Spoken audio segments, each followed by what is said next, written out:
وہ سوئے لالزار پھرتے ہیں، وہ سوئے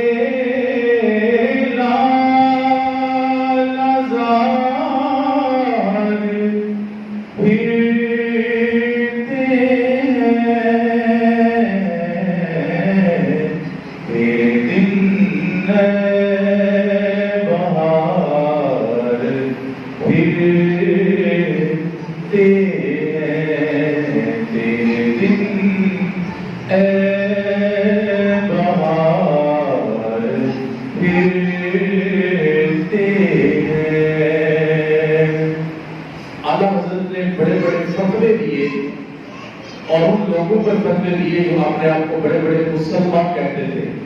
وہ فتوے کیوں دیے؟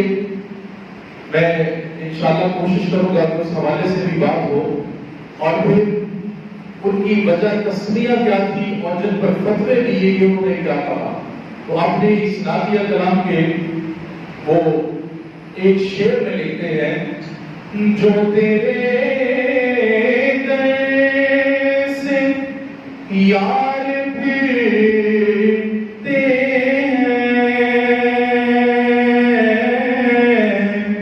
جو تیرے در سے یار پھرتے ہیں، در بدر یوں ہی خار پھرتے ہیں، در بدر یوں ہی خار پھرتے ہیں. اور جو نے حضور نبی کریم صلی اللہ علیہ وسلم کے دین کی خدمت کی، دین کو آگے بڑھایا اور عشق و محبت میں رہے، ان کے حوالے سے اعلیٰ حضرت کیا فرماتے ہیں، ہر چراغ مزار پر قدسی، ہر چراغ مزار پر قدسی،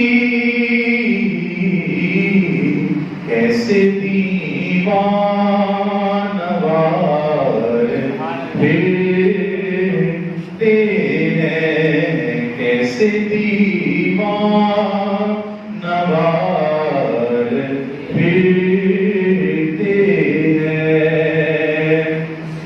آپ الحاج ہیں، 2 حج فرمائے، اور جب آپ نے دوسری بار حج کا ارادہ کیا، حج کیا، اور وہاں پر جا کر یہ کلام لکھا حضور پرنور شافع یوم نشور صلی اللہ علیہ وآلہ وسلم کے دربار پر، تو کہتے ہیں کہ اس گلی کا گدا ہوں میں جس میں،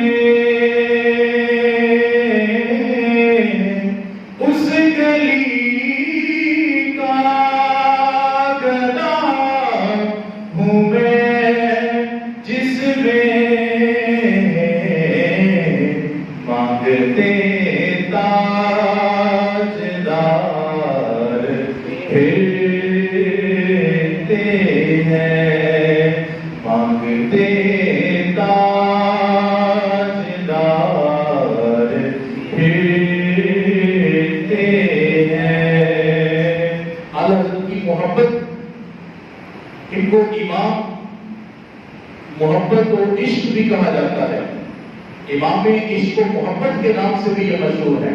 تو کیا کہتے ہیں محبت کے حوالے سے کہ بھول کیا دیکھوں میری آنکھوں میں، بھول کیا دیکھوں میری آنکھوں میں، دشت طیبہ کے ہار پھر ہیں دشت طیبہ کے ہار پھرتے ہیں. یعنی پھول تو پوجا، پھول کی تو بڑی شان ہے. رسول اللہ صلی اللہ علیہ وسلم کے جو در کے خار ہیں، کانٹے ہیں، وہ بھی اللہ کو حضرت فرماتے ہیں کہ ہماری آنکھوں کے تارے ہیں. اور جب میں نے عرض کیا تھا کہ دیدار نہ ہوا، ایک رات بیٹھے رہے تو دیدار مصطفیٰ نہ ہوا، تو جب یہ شعر لکھا تو پھر دیدار مصطفیٰ ہوا.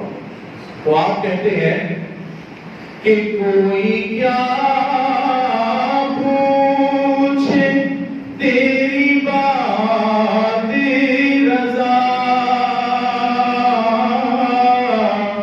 کوئی کیا پوچھے تیری بات رضا، تجھ سے شیدا ہزار پھرتے ہیں، تجھ سے شیدا ہزار پھرتے